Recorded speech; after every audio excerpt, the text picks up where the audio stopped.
With us today, we got Joe, Trigger Joe Britson. All right, let's go. To try to get a matchup with a gunner. Oh, goes the lead. Francis in gunner. Well, this is just a fist. When I start throwing it around, I can leave one hell of a mess. Let's dance. Multiple occasions.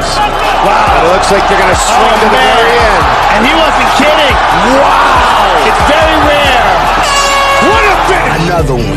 It really poses the question, what do you want to do? Do you want to take a chance and risk getting knocked out? Oh my God! Oh my God. Trying to take care of business, trying to get to It's a knockout! Oh my It's a knockout! And it's closing in! Trying to finish it! And it's over! Because I'm going to take this foot and I'm going to whop you on that side of your face. There's not a goddamn thing you can do about it.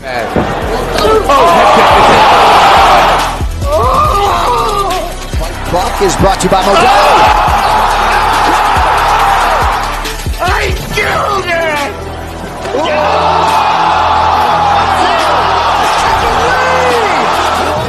Punch me right in the face, man. And we have a new nickname. Okay, we have William Send It 7 Piercing. All right, other than that, we used to call him Willie Pete. We used to call him the Mad Russian. For his opponent to be quicker on the tangent.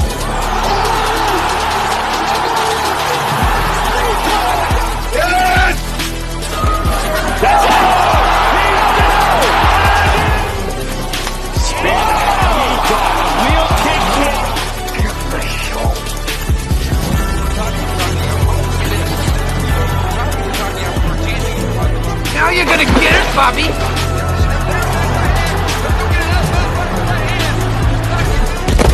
I think you've had enough.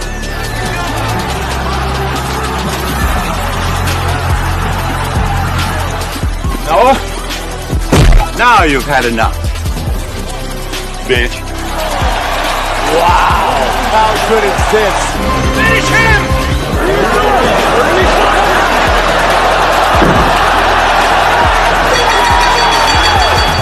Body bag!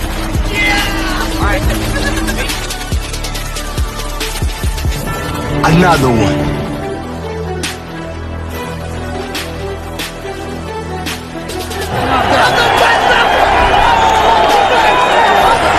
Everybody gets triggered. It's just if you become a pansy. That's in the Book of Earl.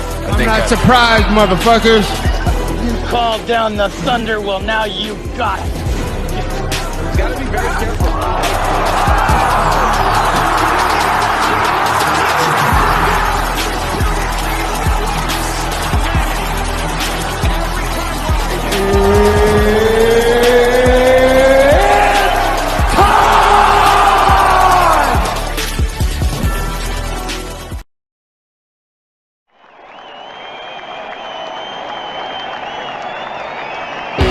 This is the Veteran Trash Talk Sports Betting Show with your hosts, Trigger Joe, Send It 7 Pearson, and the Big Earl.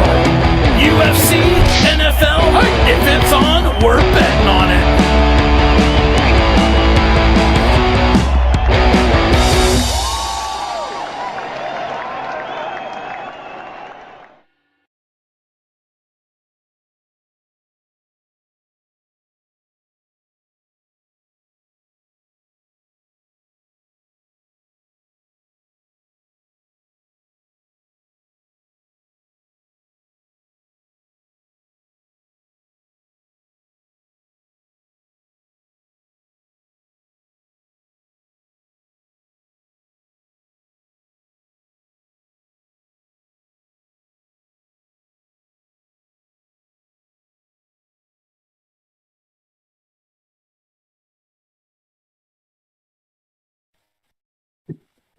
What's up, Trash Talkers? What's going on, Gruntworks Nation? All right.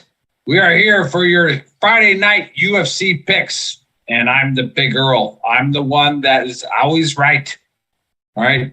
With us today is Trigger Joe. He is never right. Actually, Talking about. Scratch that. Okay. Opposite. Back it up. I'm the one that doesn't know what the hell I'm talking about.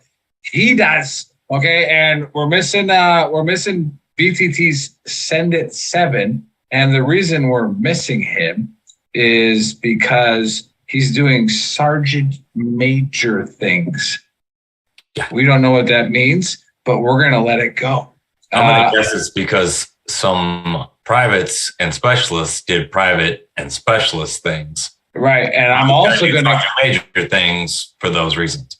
I'm also going to guess that those privates and specialists also filed some kind of complaint because their leadership was sick. All right. Well, you know what? No, you're fucking toxic. I don't know, Joe. We screwed up in the military once in a while, right? Before we get into the fights, let's talk military for a little I went to an NBA game on a Monday night, and you had to counsel me the next day. Remember that? Yeah, I did. See, I was Joe's team leader, and the NBA game was only an hour and a half away. No big deal. Yeah, but like, was I a toxic leader for counseling Joe that you shouldn't go to an NBA game on a fucking work night, right? Like, you know, and reach back and grab a soda. Yeah, exactly. Yeah, grab one of your 16-ounce Paps, son of a bitch. Anyways, I grabbed the high class guys at the gas station. I remember this. I think it was on the third floor of the barracks. And I was like, Joe, I want to verbally counsel you here, right? Like, remember that? Yeah, it was on the third floor of the barracks. I'll never forget it. I'm gonna verbally counsel you that, fuck you, dude. Like, don't ever put me. Yeah, that was exactly what it was. That's exactly what it was. That was a dick move, man. Don't do that shit to me. How many fucking times I've heard, "Where's Britson today?" You know how many times? Yeah, I felt bad. I felt bad, and then we got drunk. But it was worth it. Yeah, so, and then we drank. And you were staying in my house. But anyways, so, couldn't be mad for too long. Yeah. And we might as well jump into this right away. Those of you watching for the first time, this is Veteran Trash Talk. We have multiple podcasts, this being the UFC one. We have Cliff's Mental Health Warrior, which you didn't do on Thursday, I don't think. And then we have our signature show, the Trash Talk Hour, which is on Saturdays. And we also, once in a while, have the Throat Punch Monday, which I don't know where Len is. Len, where are you? Don't know where she is. All right, as soon as Len's ready to go, we'll do it. But the main point of our entire existence is to create a platform for veterans, first responders, those that support those groups to get on the same channel. There's over 77,000 veteran nonprofits. 77,000. And we have a suicide epidemic, pandemic, whatever you want to call it. I'm not Dr. Fauci. I don't know how to say it, but I do know one thing, and Joe always said it best: no veteran ever kills himself in a room full of veterans. Well, it's 2023. We got social media. All right. The room is right here. Yep. COVID changed the room. But the best part about that change is you can be 1,000 miles away, still be in the room. It's the way we do things now. So that's why we started. There's no reason not to get online and say, hey, I'm struggling. Now, Joe was an airborne infantryman. He got shot in the arm. Fucking blood just cried. It was terrible. Arm, guys, flesh, honestly, yeah. Like right there. There's nothing. And I want to know when you pick up the receipt for saying you'd never tell anybody about it. When you take it, because you did. So he got shot in the arm. I remember on my way to the aid station, Nick came up to me and had tears. Just rolling. Like, don't ever do that to me again. I heard you were hurt. I didn't know what life was going to be like tomorrow.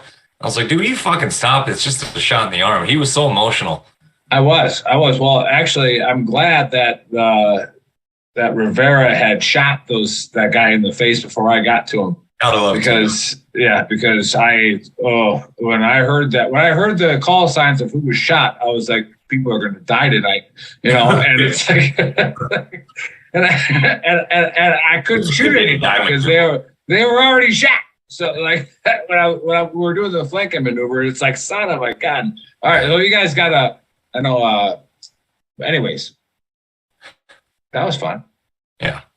So Nick actually walked by the guy and said, if one of my friends hadn't have killed you, I'd have killed you. I'd have killed you twice. Actually, I stepped on his head and his head came apart. Yeah. Super cool. Yeah. So we're the only UFC show that'll talk about stuff. Yeah, like I know. Then I kept those boots as long as I could, and they became unwearable, and I finally had to get rid of them. But when his kids were born, he showed them the boots like in Gangs of New York, and he said the blood stays on the toe.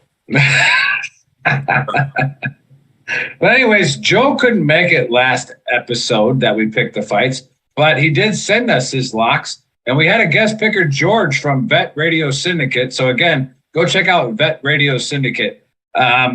And you know, George picked an upset as one of his locks, and it hit. So props to you. That's why my parlay was about to pay out big time, right? And it's like, oh. But no, George picked an upset. I was wrong on Jacoby, but I think you're wrong on a couple tonight, and we're going to find out. Right, but you weren't necessarily wrong on Jacoby. You were premature on Jacoby. But Jacoby also fought a great fight in that fight. We hit all the locks. All the locks last week, all right? We hit them all. So if you bet on the locks, you won money. And that's what we're going to get to. The disclaimer, if you don't have money, don't gamble. Don't do it. That's simple. All right? That's simple. But I mean, again, we all have addictions. We all have things that we do stupid. Don't do it. If you have a little bit extra scratch, that's what this show is for. We're going to tell you who's going to win these fights and how to bet on them. Now, the way that Big Earl bets on them is I bet on all the locks. Sometimes they don't pay me a lot. Sometimes they pay me a little. The beauty is by the time that last parlay was coming in, I had already hit all the locks, every single one of them, to include an upset. So I was already up about $45, $50. So that pays for itself. Right. And the parlay was going to pay out like $1,600. So I bet $400 on the underdog in that stupid fight. Right. And the underdog won it. So that paid me like $650. So again, like just try to make sense of the betting. Don't just throw all your eggs in one basket. Don't do all of the eggs in a parlay. All right. Are we still here? Are people still watching? That's good. All right. So we got Eduardo Songster. I mean, I've never seen you, Edward. Edward, where are you from? All right. Say hi. Say where you're from. All right. Brian's here. Brian, fucking awesome. Love seeing you here again. Okay. So no Bill. So no champ. Just the 11 Bravos tonight. All right. And if you're not 11 Bravo, we still love you, but not really. All right. But we still love you. You're a hero. All right. This is the way it goes. I picked the fights. I don't know what I'm talking about, but Joe knows what he's talking about. So listen to Joe. I think he has Bill's fights as well. I'm not even going to cover those. But let's start. Let's get going because Chris has got our producer's got stuff to do. All right. A welterweight fight. And we got Wells at 11-2-1. The verse seems like a burger. Semmel's burger. Seems like a burger's good. Well, hold on, Joe. I will. He's at 11-4, and it seems to me that there's going to be a hamburger choke in the first round. So I'm going, seems to be hamburger. Second round, did I say first round? First round. Choke. What say you? All right, so I'm going to go ahead and throw Send It Sevens out first. And he's got Jeremiah Wells by TKO in this fight. I know why. Because we all watched Jeremiah Wells punch Court McGee into retirement. Possibly. No, we don't all know that. Possibly into a wheelchair in his last fight. Jeremiah. What's a CB? What's that? What's a CB? Tom Ferry says, I'm a CB. Oh yeah. I've never heard of him. Never heard of him. Never heard of a CB. Yeah. So, you know, I understand why Bill has Jeremiah Wells by TKO. He's got dynamite in his hands. The guy likes to finish fights. But here's where the analysis gets a little deeper. And I'm going to pick Matt Semmelsberger. All right. And I actually think he's probably going to out-Russell Jeremiah Wells in this fight. And Matt Semmelsberger, has he lost by TKO? Yeah, once, and it was a long time ago. Has Jeremiah Wells been finished? No. So that's why I think the play is over a round and a half for -176 on FanDuel. And this is a pick'em fight. It doesn't get any closer than this. They're -110s. No one really knows who's going to win this fight. Matt Semmelsberger has that one edge that Nick knows what I'm talking about. He's an athlete. He played free safety in D1 college football. Okay. Yeah, no, it's legit. People don't know how nasty that position is. You're right. So he fights like it too. He fights very aggressive, and he's done some stupid things in fights early on in his career. But against Jake Matthews, who just knocked out Andre Fiallo, he looked great, knocked him down 3 times, absolutely brutalized Jake Matthews, who looked very good in his last fight. Jeremiah Wells is a finishing machine. But Bill, if you're watching, who has he fought? He subbed Blood Diamond, who is more of a gimmick than anything else because he's Israel Adesanya's boy. And then he knocked out Court McGee, who's 63 years old. Matt Semmelsberger has fought some pretty serious competition in the UFC, and he's done just fine.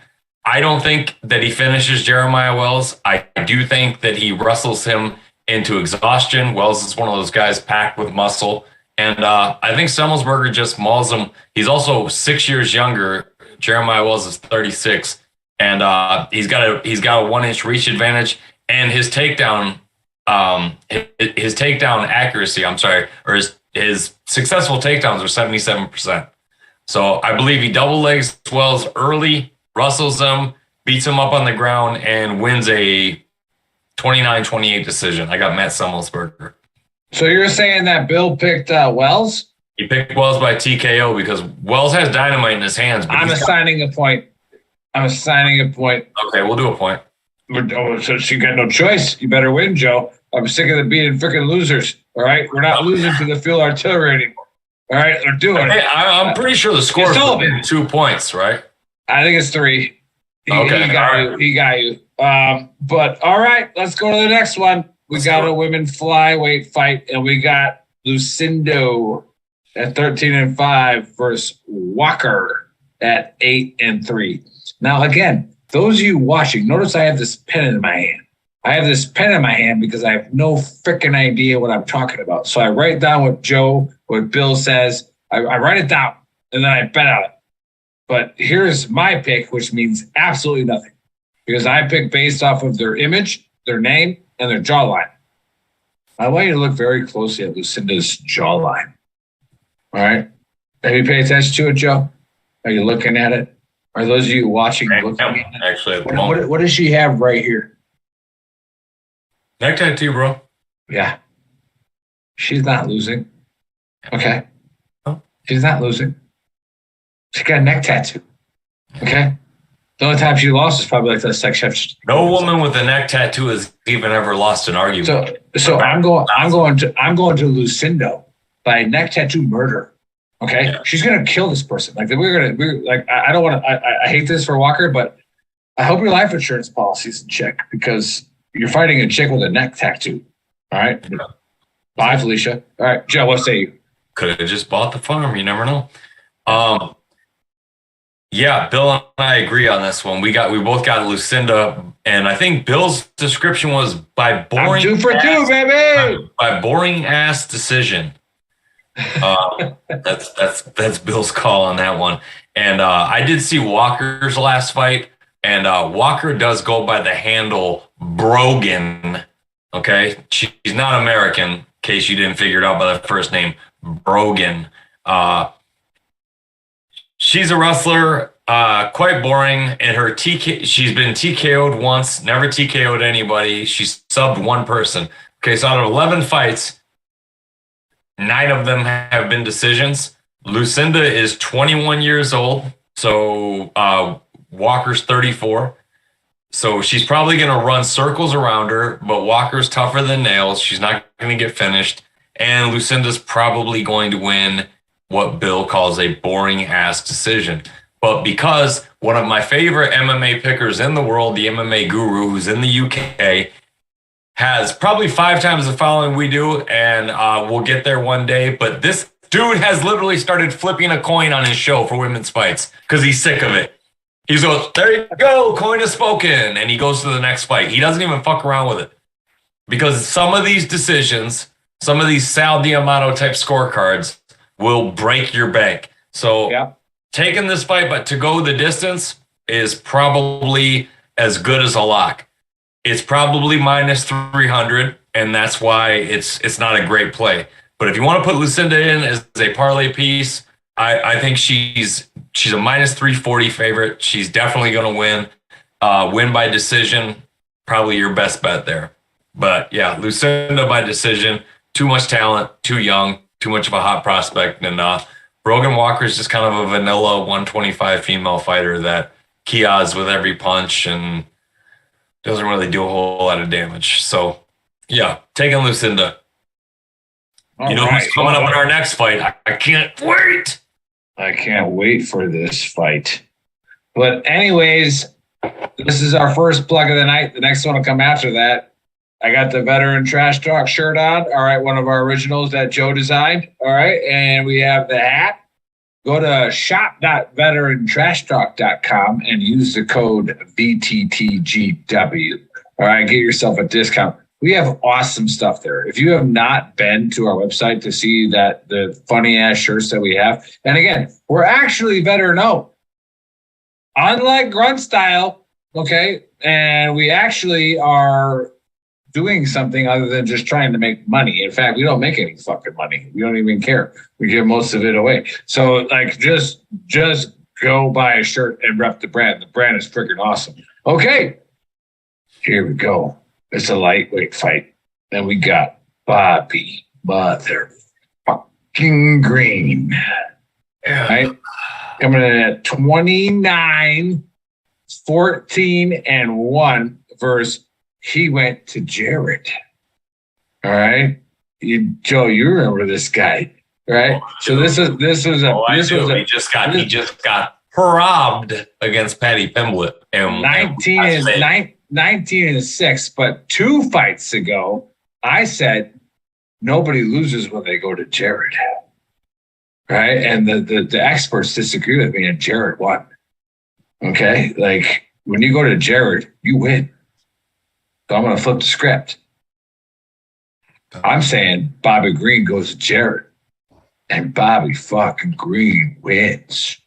Yeah. Okay? Because he's going to win, and he's going to win me money. I guarantee you, if Bobby Green is going to make me money this weekend, I promise you. So I'm saying Bobby Green by absolute decapitation. Joe, what say you? Yeah, so Jared Gordon, a lot of MMA fans will remember him in his last fight. He went up against Paddy Pimblett and probably won the fight. And, got robbed, whatever, but they didn't do him any favors by putting him in there with Bobby Green. I get why he's getting a bigger name. He fought a great fight, and Jared Gordon's a tough guy, but Bobby Green was absolutely piecing up Drew Dober until he put his hands down and started talking shit. And Drew Dober is not the guy to do that with, and Dober put him to sleep. But was that the fight where Dober was like a little dazed, but he kept throwing little jabs like to tell the ref like I'm okay? Like that was against Terrence McKinney. Okay, yeah. Also he won by knockout. Drew Dober's on a tear right now, actually. That's why nobody wants to fight him. That's three knockouts in a row. And the last one was against Bobby Green. Nobody really knocks Bobby Green out like that. Islam held him down and finished him. But Jared Gordon, this is a leap in competition for him. Bobby Green is one of those guys who kind of is like Justin Gaethje. He doesn't really care about the wins and losses, and you can tell by some of the silly shit he does when he's in the octagon. He's an entertainer. But in his last fight against Drew Dober, he was absolutely piecing Dober up on the feet. The significant strikes. He landed 75 significant strikes in 7 minutes. of fighting. That's incredible. That's incredible. Not thrown, landed. 75 strikes. So he's landing 10 a minute plus on Drew Dober. He just put his hands down, started talking, and Dober clocked him. Jared Gordon doesn't have that kind of power. Bobby Green's not going to be scared of that kind of power. I think Bobby Green wins a unanimous 30-27 decision. And I'm actually going to lock him up. He's a minus 270 favorite. I hate him as a minus 270 favorite because he's going to make you nervous at some point in the fight. But I think he controls this one and wins going away against Jared Gordon. So I got Bobby Green, unanimous decision. Perfect. So, hey, Drew, if you're paying attention. So does Bill. Drew, I'm tagging you again. We have more followers than you do, Drew. All right? Just come on here. We love you. You're like our fucking favorite fighter. So just come on here and come on the show. Suck. All right? Got something real for your ass, and he's saying it's true. You never fucking see. We never realized it. All right. Show enough. Show enough. Show kind of Harlem. All right. Let's get into that a little bit, Joe. If you got time, if you have not watched The Last Dragon or Roadhouse, all right. Well, Roadhouse. Everybody's seen Roadhouse. If you haven't watched The Last Dragon, and you're a fight fan. You're gone. You're done. You're off the island. You lost your man card. It's gone. When you reach the final level, all right, and you get that glow, and you're fighting in Harlem, all right, over Mama Pop's Pizza Shop. Okay, that's some real shit. And then you have the fortune cookie, some dumb goy. Okay, people forget about that. That's you're going out to the master. That is some dumb goy, right? Genius writing. So go watch The Last Dragon. If you're drunk and high tonight, go watch The Last Dragon. You're gonna fucking love it. All right. Or Bloodsport. Bloodsport's a great movie no matter where you are. No matter what time of the day it is. The greatest one-star movie ever made. For sure enough. The show got off. The dude walks around wearing shoulder pads. I mean, what else can you get? All right. Before we get into the co-main, which I guess is not a really good co-main because the real co-main got canceled. Ricky Simone, Song Yadong. Damn it. But before we get into that, the reason why my picks are so special is because I just finished this bottle. You see that? That bottle is empty. All right. That is 10th Mountain. All right. Go get 10thmountainwhiskey.com and get yourself a bottle of bourbon or a bottle of vodka or whatever. If you again, disclaimer, if you drink a lot and you can't handle yourself, don't do it. All right. Whatever. But anyways, these guys, they're awesome contributors of veterans causes. So go show them some love. They have an award-winning brandy and an award-winning bourbon. So go get your hands on that. Okay. The co-main. Well, hey, before we get into my picks, what happened to the old co-main? What was supposed to be the co-main? Oh, it's supposed to be Song Yadong and Ricky Simone, which would have been an absolute banger. And they had Song as an underdog, and I had him winning that fight. So I don't know why that one fell out. I actually didn't get any explanation when I looked up. It just disappeared. So Song was my DraftKings sleeper. So. All right. The co-main is a middleweight fight, and we got Tavares at 19-8 and Silva at 22-8. And one thing I've always known as the Big Earl and as an expert in UFC is you never, ever gamble against somebody named Silva. All right. So I'm going to go, now hear me out on this. I'm going to go Silva by a toe split. Okay, now hear me out, Joe. Okay. Think about it. If I had you and I had your pinky toe in one hand, mm-hmm. and I had the toe next to it, whatever that's called, in the other hand, and I split it, that can't be good. No, that can't feel good. Yeah, blood loss, period. That might end the fight. I'm tapping, right? As soon as you grab my little toe and you spread it, I'm done. Right? So I'm going Silva by toe split. All right, so Bill and I disagree on this fight, but I will say this much. I'm not betting this fight. I might bet it as a single bet because I've got the underdog here, which is Bruno Silva. Bill's picking Tavares by decision. I don't really get Tavares as a minus 165 on favorite. His last fight against Dricus du Plessis, Brad Tavares has been a top-tier sparring partner in Las Vegas for the last 10 years. He's a stand-up fighter, okay? Bruno Silva has 19 knockouts out of, 22 victories, 19 knockouts. He's never been knocked out. Brad Tavares has 27 fights. He's got 5 knockouts, and he's a stand-up fighter. He doesn't go to the ground. Well, Bruno Silva's an absolute pure striker. Like most Brazilians named Silva, he can knock your head off. So as a plus 140 underdog, I'm taking my chances with Bruno Silva, even though he looked like shit in his last fight, but he went against Gerald Meerschaert, and Gerald Meerschaert's a sub guy. Meerschaert himself. Yeah. Well, GM3 likes to go to the ground. He likes to snatch his arms and sub people. The only time Silva's ever been finished is by sub. Brad Tavares is not going to go to the ground. He's going to stand up and punch and bang with this guy. And I see Bruno Silva coming away with a decision here based on damage alone. And the fact that Tavares doesn't have the power to finish him. He's never been finished. He's not going to be finished by Brad Tavares.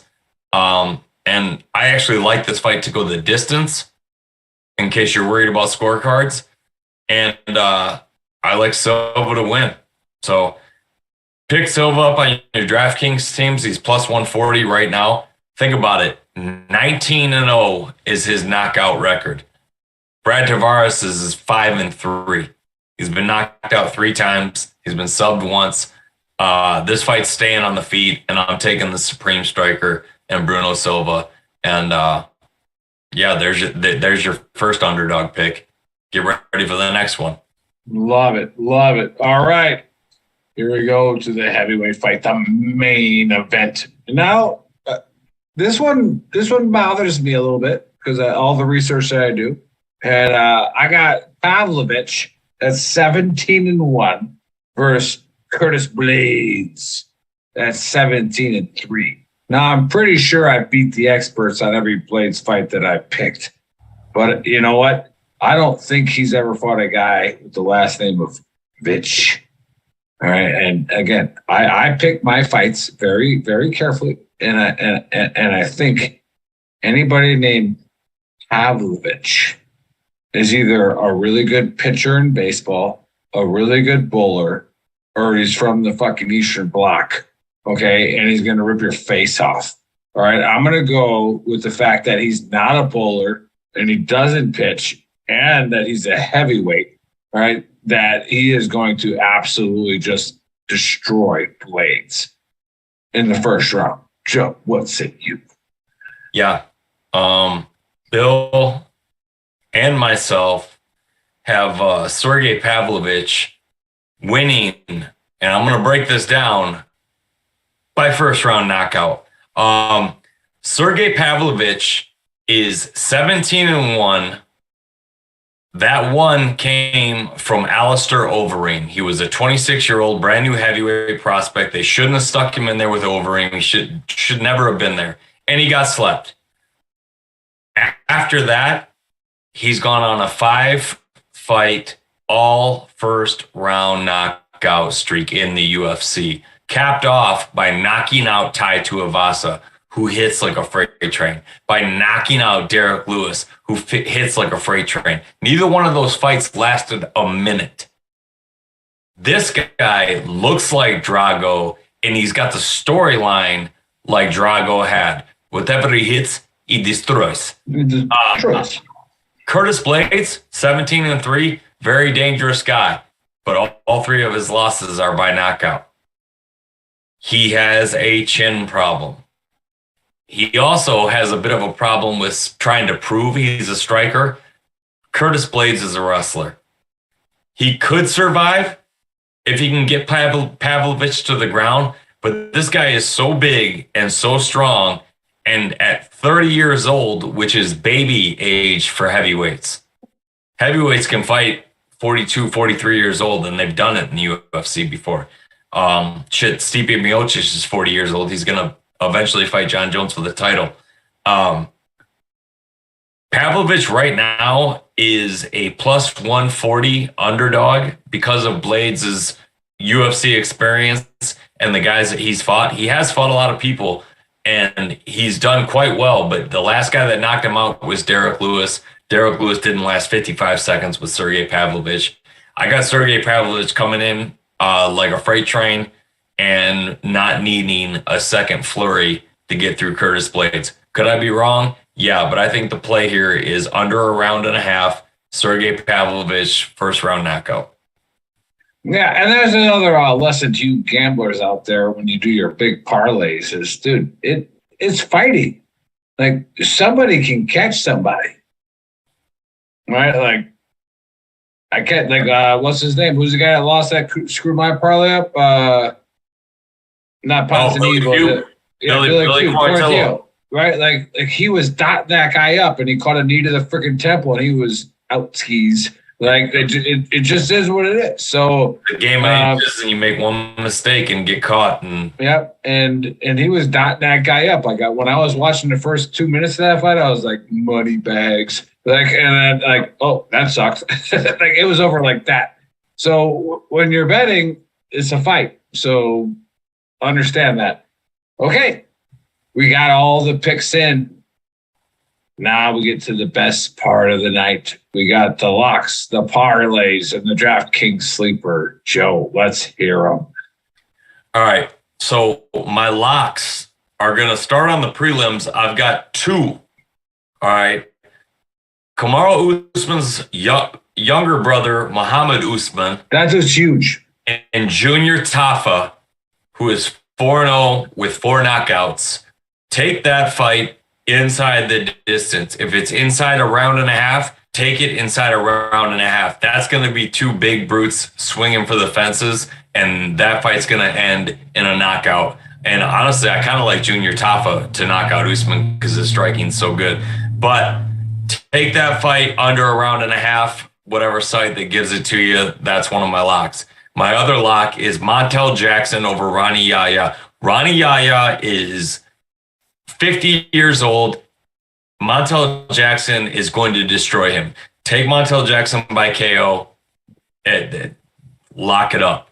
He's a minus 600 favorite, though, so it'll cost you. But my DraftKings sleeper is Sergey Pavlovich. He's plus 140. Take him by first round knockout on FanDuel. He's plus 350. That's real money, and there's a real shot at that happening. Really? He's also got a 4-inch reach advantage on Blades, which Blades has never experienced because he's got an 80-inch reach. Well, Pavlovich's knuckles hang down to his calves. He's got an 84-inch reach. So he's going to be able to keep Blades at bay, and there's no way Blades can take one of his shots. He eats one, he's going out. So yeah, Pavlovich is definitely my DraftKings sleeper. So my parlay, I'm going to go from the bottom up on the prelims. Take Usman and Tafa to go under a round and a half or inside the distance based on whatever your site gives you. Take Montel Jackson by knockout. And then we're going to go to the main card. I also like Semmelsberger and Wells to end inside the distance. Those guys are both to go over, you mean? Oh, I'm sorry. Over a round and a half. I've been taking notes, Joe. I'm paying attention. Yeah. No, you're right. If the only reason I didn't say that, Nick, is because I believe these guys are going over a round and a half, but I think they're not getting out of the third. Over a round and a half is plus 176 right now. Good money. but those guys are absolute bangers, and I believe that fight's ending in a finish. And then Lucinda and Brogan Walker to go the distance. Bobby Green, just taking money line. And then Sergey Pavlovich. I love it. I love it. Like, no, we're gonna make some money. I can feel it on the set. We're gonna make some money. All right. Hey, well, Trash Talk fans, Gruntworks Nation, thanks for tuning in on your Friday night. I know some of you are probably tuning in going, what the hell is going on? Anyways, we're just nothing but a bunch of airborne infantrymen that just decided to talk about sports and decided to talk about other things. And because of you and the community that has grown, we're over 124,000 followers on Veteran Trash Talk and over 500,000 followers on Gruntworks. So we own both.